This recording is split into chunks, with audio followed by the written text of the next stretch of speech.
जय हिंद। आप लोगों का हार्दिक स्वागत है मेरे इस यूट्यूब चैनल पे। वर्तमान समय में रेल कितनी दुर्घटनाएं घटती जा रही हैं, इतनी दुर्घटनाएं घट रही हैं जिससे हमारे देश को सोचने की सबसे बड़ी जरूरत है कि इतनी दुर्घटनाएं क्यों घट रही हैं, क्या दिक्कत हो रही है ट्रेनों में, क्यों कोलिजन इतना बढ़ रहा है, क्या ड्राइवरों को दिक्कत हो रही है, कैसे सिग्नल को तोड़ दिया जा रहा है, कैसे ट्रेनें रेड सिग्नल को तोड़ दे रही हैं, कैसे लूप लाइन से किस लाइन में जो है ट्रेनें आ जा रही हैं। ये सब समस्या हमारे भारत में क्यों हो रहा है। इतनी ट्रेन की दुर्घटनाएं हर 4 महीने पे, 5 महीने पे, 6 महीने पे ट्रेनें पलट जाना, ट्रेनों का कोलिजन हो जाना, उसमें यात्रियों की मौत होना, ये हमारे देश के लिए विभत्स घटना है। जो रेल सेवा हमारे भारत में सर्वाधिक पैसेंजरों को ले जाती है, हर दिन करोड़ों लोगों को लाती ले जाती है, जिसकी शुरुआत 1853 में हुई थी। ठीक है, वो जो है वर्तमान समय में इतनी जो है दुविधाओं से घिरी हुई नजर आ रही है कि जहां हो रहा है वहां टक्कर हो जा रही है, जहां हो रहा है वहां पे टक्कर खा के कई लोगों की मृत्यु हो जा रही है। इस पे जो है कोई बात ही नहीं हो रही है। इतने लोगों को ले आती है, लेकिन इसके सुरक्षा का कोई बात नहीं चल रहा है। सुरक्षा की बात चल भी रही है तो लोग पता नहीं क्या कर रहे हैं, उसमें कुछ भी नहीं समझ में आ रहा है। बताइए कि अभी हाल ही में 4 से 5 दिन पहले दार्जिलिंग जो है, ये पश्चिम बंगाल में एक ऊपर छोटा सा जिला है दार्जिलिंग। ठीक है, जिसे हम पर्वतों की रानी भी कहते हैं क्योंकि ये पहाड़ी एरिया है। यहाँ पे टॉय ट्रेन भी चलती है। ठीक है, तो ये जो वहां पे एक रेल हादसा हो गया है। ठीक है, क्यों बढ़ रही है हमारे भारत में रेल दुर्घटना, इसका जवाब कौन देगा। क्यों हमारे देश में जो है रेल दुर्घटना बढ़ रही है। हमारे देश में अगर रेल दुर्घटना बढ़ती थी, होती थी ऐसे, तो लोग जो है पहले इस्तीफा देते थे। नीतीश कुमार जो थे रेल मंत्री थे, उनके समय में एक बार ट्रेन टक्कर हो गई थी। ठीक है, टक्कर में हो गई थी, लड़ गई थी, उसमें कई लोग मृत्यु हो गई थी, कई लोग घायल हो गए थे, जिसकी वजह से उन्होंने अपने पद से इस्तीफा दे दिया। ठीक है, तो आप जो है कम से कम इन सभी चीजों की जिम्मेदारी लीजिए कि हमें करना क्या है। ये इतने घटनाएं क्यों घट रही है हमारे देश में, ऐसा हमारे देश में क्यों रहा, हम लोग इसके लिए क्यों नहीं कोई सुरक्षा ला रहे हैं। ठीक है, हम अपने नेताओं के लिए इतने सिक्योरिटी प्रदान करते हैं, उनके लिए अलग अलग 4,000 5,000 करोड़ की गाड़ियां लाते हैं, किसी के लिए हवाई जहाज, एक प्रधानमंत्री के लिए 14,000 करोड़ की गाड़ी लाते हैं। यानी हमारे देश में एक प्रधानमंत्री की वैल्यू उतनी है, लेकिन हमारे देश के एक नागरिक की इतनी वैल्यू नहीं है कि उसके लिए जो कवच सुरक्षा नियम लाया गया है उसको हर जगह लागू किया जाए। हमारे देश के पास इतना पैसा नहीं है। जो ट्रेन हर वर्ष जिसपे जो है 2.5 से 3 लाख करोड़ रुपए खर्चा किया जाता है, बजट दिया जाता है, वो जो है उसके लिए कवच का सिस्टम नहीं लाया जा रहा है, जिससे हमारे देश के लोगों की जान बचे, सुरक्षा हो उनकी। लोग आ जा रहे हैं प्रतिदिन, कुछ लोग लोकल में आ रहे हैं, कुछ लोग दूर तक जा रहे हैं, लेकिन उनकी सुरक्षा को लेकर कोई जो है काम इसमें हमारे देश में नहीं चल रहा है। क्योंकि हमारे नेताओं को उससे क्या मतलब है। जान आपकी जा रही है, उनसे क्या मतलब। वो आएंगे गाड़ियों से, देखेंगे, चले गए, अच्छा ठीक है, कम से कम इतने लोग तो हमारे देश में कम हुए। ठीक है, आएंगे कह देंगे हम इनको इतना रुपया देंगे, ये जो मर गए हैं उनको 5 लाख देंगे, जो जिंदा हैं जो घायल उनको 1 लाख देंगे, 1.5 लाख देंगे, 50,000 देंगे। ये सब तो व्यवस्थाएं हमारे देश में चल रही हैं। आप लोग कम से कम इन सभी चीजों को सुरक्षा दीजिए, कम से कम इन सभी चीजों का काम करिए कि हमारे देश में जो काम हो रहा है, जो ट्रेनें कोलिजन हो रही है, जो ट्रेनें टक्कर में आ रही हैं, लड़ रही हैं, लोग एक्सपायर हो रहे हैं, ये इन सभी चीजों के लिए काम करिए आप लोग। उड़ीसा के बालासोर में जो घटना घटी उसमें 350 लोग मर गए। बताइए वो सब घटना क्यों घट रही है हमारे देश में, ऐसी क्यों घटनाएं घट रही हैं। ये घटना हमारे देश में नहीं होनी चाहिए। हमारे देश में 1981 में सबसे विभत्स घटना घटी, बागमती में जो है ट्रेन पलट गई पूरा, उसमें जो है लगभग 800 लोग एक्सपायर कर गए। 1981 की घटना है। तो आप लोगों को इन सब देखने से मतलब कोई ऐसा ज्ञान नहीं मिल रहा है कि भैया भाई इतना टक्कर हो रहा है, जो हमारे देश में सर्वाधिक पैसेंजरों को ले जाती है, कम से कम हम उनके सुरक्षा का ख्याल रखें। अरे एक बार कम से कम उस पर पैसा खर्चा कर दीजिए आप लोग। जब आप ट्रायल कर ले रहे हैं, चेक कर ले रहे हैं कि कवच सुरक्षा सही है, तो कम से कम उस पर लागू तो करिए, उसके हर रूट पे लाइए। तो आज तक जो है हमारे यहाँ जितनी भी ट्रेनें हैं सिर्फ 2% पे जो है आप लोगों ने इस काम को किया है कि कवच सुरक्षा को लाया है, वो भी सही नहीं किए हैं आप। तो कहीं ना कहीं हमारा जो रेल मंत्रालय है कहीं ना कहीं इस चीज में फेल है। हमारा जो रेलवे विभाग है कहीं ना कहीं इस चीज में फेल है। वो हमारे देश के जो लोग हैं, जो हमारे देश के नागरिक हैं, उन लोगों की जाने जानबूझ के क्यों ले रहा है। वो हमारे देश के लोगों को सुरक्षा क्यों नहीं प्रदान कर रहा है। ऐसी कौन सी समस्या उन लोगों को आ रही है कि आप लोग सुरक्षा नहीं प्रदान कर पा रहे हैं। ट्रेनें क्यों लड़ जा रही हैं, और आज तक आप जितनी भी घटनाएं देखेंगे उसमें सर्वाधिक ट्रेनें कोलिजन हुई है, मतलब लड़ी है। तो ऐसा क्यों हो रहा है, बार बार ऐसी घटनाएं क्यों घट रही हैं। ये नहीं होनी चाहिए। हमारे देश के रक्षा मंत्रालय को इस पे कुछ ना कुछ करना, रक्षा कर रहे हैं, रेल मंत्रालय को इस पे कुछ ना कुछ कहना होगा, रेल विभाग को कुछ ना कुछ कहना होगा। क्योंकि अगर जब तक हमारे देश के नागरिकों की सुरक्षा आप नहीं करेंगे, आपको जिम्मेवार ठहराया जाएगा, और आप जिम्मेवार ठहराते हैं उस जो रेल कर्मचारी हैं उन पे आप ठिकरा फोड़ देते हैं कि वो चला रहे थे, मानते हैं, उनका काम है। लेकिन आप तो कुछ करिए कम से कम, जब जान रहे हैं, क्योंकि देखिए सब गलतियां सबसे होती हैं, जान किसी की भी जोखिम में जा सकती है, ठीक है। तो आप कुछ ऐसा करिए ना, जब सिस्टम आप लोग ला रहे हैं तो कम से कम ऐसा काम तो करिए जिससे सुरक्षा बढ़ जाए। लेकिन आप लोग पता नहीं क्या सोच रहे हैं। अभी ये घटना घटी है, इसमें 9 लोग एक्सपायर हो गए, 41 लोग घायल हैं।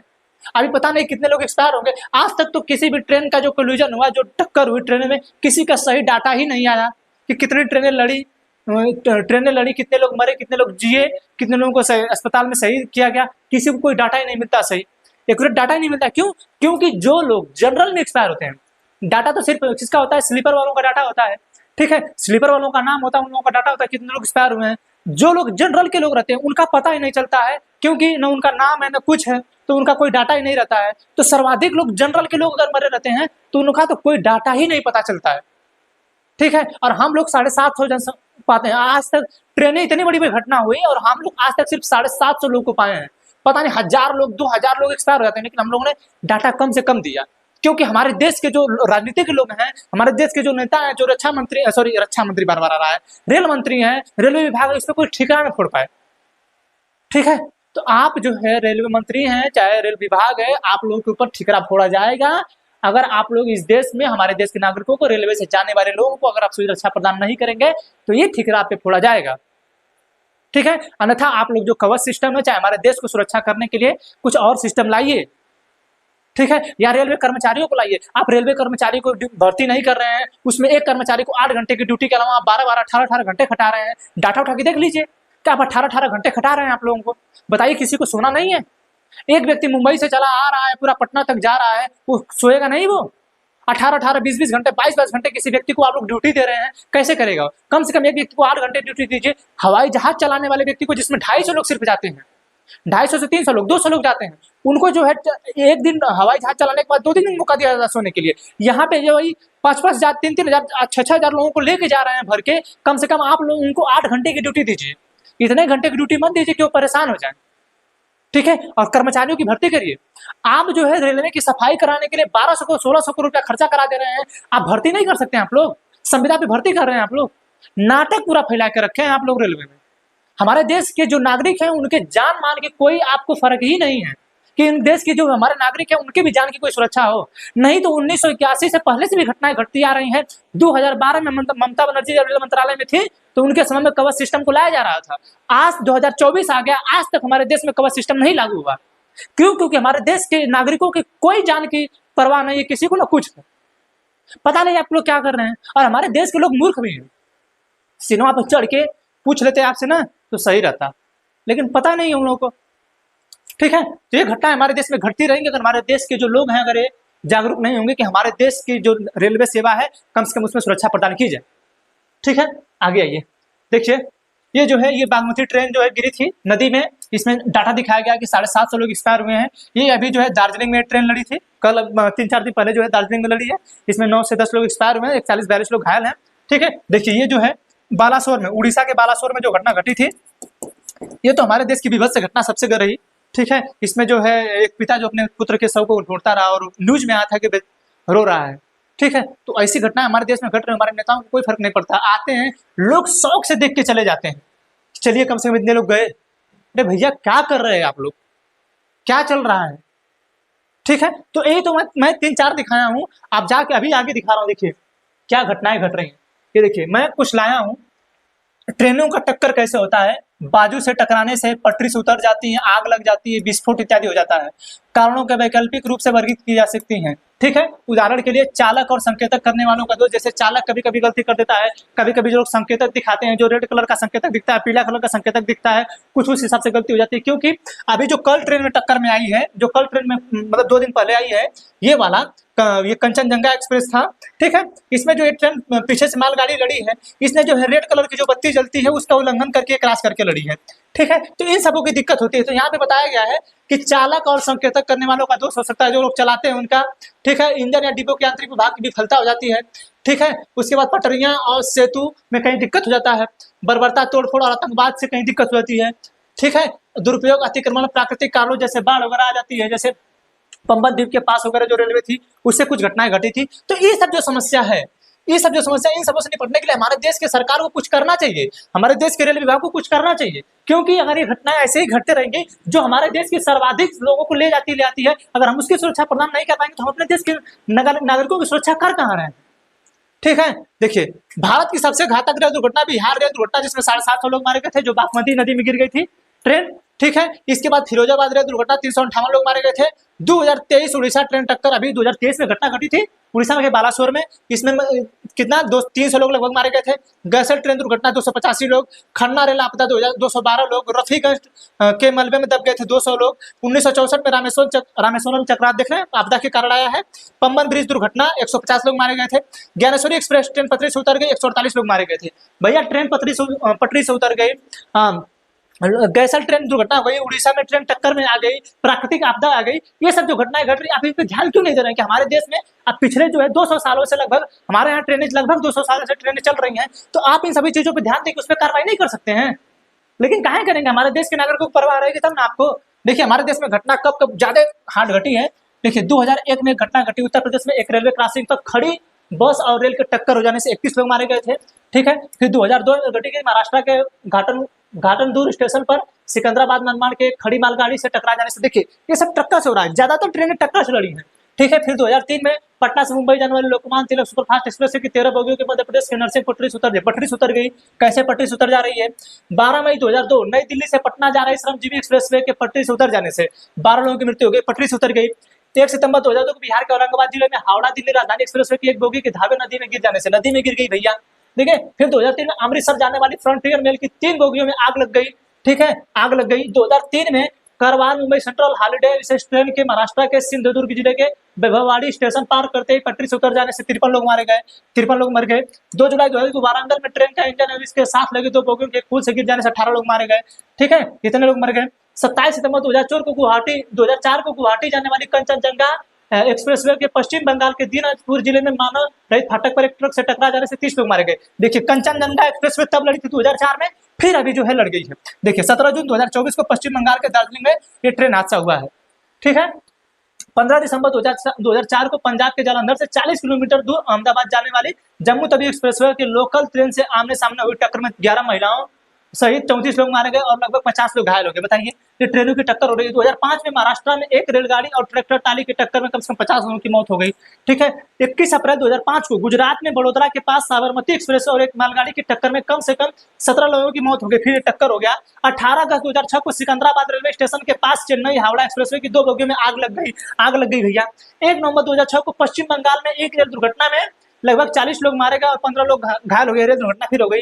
1 दिसंबर 2006 को बिहार के भागलपुर जिले में 150 वर्ष पुराने एक पुल को तोड़ने के दौरान वहां से गुजर रही एक ट्रेन पर गिर गया, जिसमें 35 लोग मारे गए एवं 17 लोग घायल हो गए। भैया इतना लोग पागल थे कि अभी पुल टूट रहा है, उस पर ट्रेनें जा रही हैं।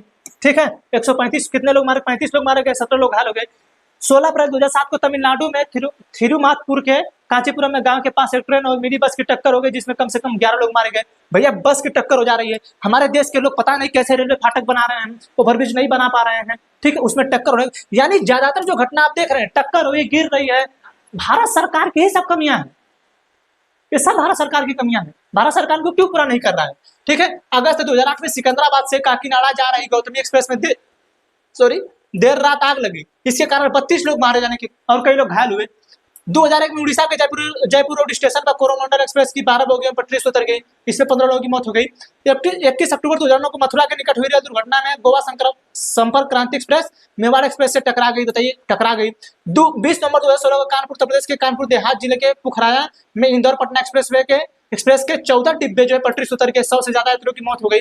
11 अक्टूबर 2023 के बिहार के रघुनाथपुर में ट्रेन हादसा में करीब 4 लोगों की मौत हो गई, 750 लोग घायल हुए। अभी देखिए अक्टूबर 2023 में हुआ था, इसके बाद तब तक जून आते थे, फिर घटना घट गई 2024 में, इसमें 10 लोग मारे गए। 4 से 5 महीने नहीं बीत रहा है, कोई ना कोई घटना हो जा रही है हमारे देश में। तो बताइए कि इसके लिए कुछ काम हम करेंगे आप लोग कि नहीं? हमारे देश के नागरिकों का कोई सुरक्षा का मतलब उनके जान मान के कोई परवाह नहीं है आप लोगों को, कोई बात नहीं है, आने दीजिए समय। देखिए अब है क्या, हमारे देश में ट्रेनों में टक्कर ना हो उसके लिए हम लोगों ने लाया कवच सिस्टम। हमारे भारत में 2012 में कवच सिस्टम लाया, उसमें ममता बनर्जी जो है शायद रेल मंत्री थी, वही सभी चीजों को देख रही थी। ठीक है, तो कवच सिस्टम उन्हीं के समय लाया गया था। कवच है क्या? एक स्वचालित ट्रेन सुरक्षा प्रणाली है। ठीक है, जिसे भारतीय रेलवे द्वारा अनुसंधान द्वारा डिजाइन और मानक संगठन के माध्यम से स्वदेशी रूप से विकसित किया गया है। इसमें यह सिस्टम है कि अगर ट्रेनें आमने सामने या कहीं पीछे से ट्रेनें आ रही हैं और वो टकराने वाले हैं तो कम से कम उसमें जो है 200 से 400 मीटर दूरी के बीच में ही वो ट्रेनें रुक जाएंगी। ठीक है, अगर मान के चलिए पीछे से कोई ट्रेन आ रही है तो ट्रेन जब जान जाएगी किसमें लगा है कवर सिस्टम तो वो ट्रेन पहले ही रुक जाएगी, अपने आप रुक जाएगी, किसी को ब्रेक वगैरह मारने की जरूरत नहीं होगी। लेकिन ये जो कार्रवाई हुई है सिर्फ 2% जो है रेलवे ट्रैक पे 2%, हमारे भारत में पता नहीं कितने हजार किलोमीटर जो है ट्रेन पटरियां हैं लेकिन सिर्फ 2% पे हुआ है। सोचिए कि क्या मजाक हमारे देश में चल रहा है, इतनी घटनाएं घट रही है। और हमारे देश में कवा सिस्टम 2012 में लाया गया था और इतना काम उस पर धीरे धीरे हो रहा है कि आज 2024 हो गया, 12 साल हो गया, लेकिन हमारे देश के प्रत्येक राजनीतिक के जो लोग हैं कोई फर्क नहीं पड़ रहा है। हमारे देश के लोगों की जान जाए चाहे न जाए, हम उनको सुरक्षा प्रदान कर पाए या न कर पाए, हमें सिर्फ पैसे से मतलब है। ठीक है, कवच को सुरक्षा अखंडता स्तर 4 पे संचालन के अनुपालन के लिए प्रमाणित किया गया है। ठीक है, कवच को दुनिया में उपलब्ध सबसे सस्ती एटीपी प्रणाली के रूप में प्रचारित किया गया है, जिसकी परिचालन लागत लगभग 50 लाख रुपए प्रति किलोमीटर है। यानी 1 किलोमीटर कवच सिस्टम के लिए 50 लाख रुपए लगेगा। ठीक है, 50 लाख रुपए। अब इसी के लिए सरकार सोच के पगला जा रही है, 50 लाख लगेगा। ठीक है, अभी बताइए कितने लोग मर जा रहे हैं, कितना रुपया दे रहे हैं, आप लोग उसको नहीं देख रहे हैं। अरे कम से कम एक बार पैसा खर्चा करके इन सबको पूरा कर दीजिए आप लोग। ठीक है, हमारे देश के लोगों के नागरिकों की सुरक्षा बरकरार रखिए आप लोग। जब हम आप लोगों को चुन के भेज रहे हैं तो मरने के लिए नहीं भेज रहे हैं कि हम लोग मर जाएं और रेल में जाएं, तो हम अपनी सुरक्षा के लिए आपको चुनते हैं। ठीक है, देखिए इसकी लागत लगभग 2 करोड़ रुपए मिलियन, देखिए क्या बोले हैं, जबकि दुनिया भर में इसकी लागत लगभग 2 करोड़ 20 मिलियन रुपए है। दुनिया भर में हमारे यहाँ 50 लाख है। वित्त वर्ष 2022-23 के लिए भारत के केंद्रीय बजट में 2000 किलोमीटर ट्रैक पर कवच के तेजी से कार्यान्वयन के धन आवंटित किया गया है। 2000 किलोमीटर पे जो है ट्रैक पर कवच को तेजी से कार्यान्वित करने के लिए आवंटित किया गया है। अभी 2000 किलोमीटर पे हुआ नहीं है, सिर्फ रेल में लिखा गया होगा, रेल मंत्रालय में लिखा गया हो गया, हुआ नहीं है, अभी सिर्फ 2% हुआ है। ठीक है, इसके बाद साथ ही स्वर्णिम चतुर्भुज। ठीक है, स्वर्णिम चतुर्भुज का मतलब होता है यहां से मुंबई से ऐसे ऐसे करके, ठीक है, ये है स्वर्णिम चतुर्भुज। ठीक है, कोलकाता, चेन्नई, दिल्ली और मुंबई में ये है स्वर्णिम चतुर्भुज। ये जो है आपका 34,000 किलोमीटर ट्रैक पर इसके कार्यान्वयन को मंजूरी दी गई है, जो 2027-28 में पूरा होगा। भरोसा ही नहीं है कब पूरा होगा, ठीक है, लेकिन पूरा होगा। तो कवच सिस्टम है कि अगर ट्रेनें अगर आमने सामने आई या चाहे पीछे से आई, अगर लड़ेंगी तो वो 200 से 400 मीटर पहले ही अब सिग्नल सिस्टम द्वारा वो जो है अपने जीपीएस लगा रहेगा उस कवच सिस्टम में, जीपीएस के द्वारा एक जगह से दूसरी जगह रुक जाएंगी। इसका जो है परीक्षण भी अच्छी तरीके से कर लिया गया है। रेलवे मंत्री जो हैं अश्विनी वैष्णव और एक बार विनोद कुमार जो थे हमारे सचिव थे, वो लोग कई लोग जो है मतलब इन सभी चीजों को परीक्षण कर चुके हैं और परीक्षण सही भी है। लेकिन ये लोग जो है पैसा बचा रहे हैं, हमारे देश के लोग जो हमारे रेल मंत्रालय इस पर इन्वेस्ट नहीं करना चाहता है। ठीक है, तो हम आग्रह करेंगे भैया कम से कम इन सभी चीजों को करिए, हमारे देश के नागरिकों को सुरक्षित रखिए, उनकी जान को आप खतरे में मत डालिए। ठीक है, बाकी आप लोग समझदार हैं, आप लोग समझिए कि हमारे भारत की सरकार क्यों नहीं करना चाहती है। मिलेंगे किसी अगले क्लास में, हमें आशा है कि आपको समझ में आया होगा। मिलेंगे किसी अगले क्लास में अन्य टॉपिक के साथ, तब तक के लिए जय हिंद।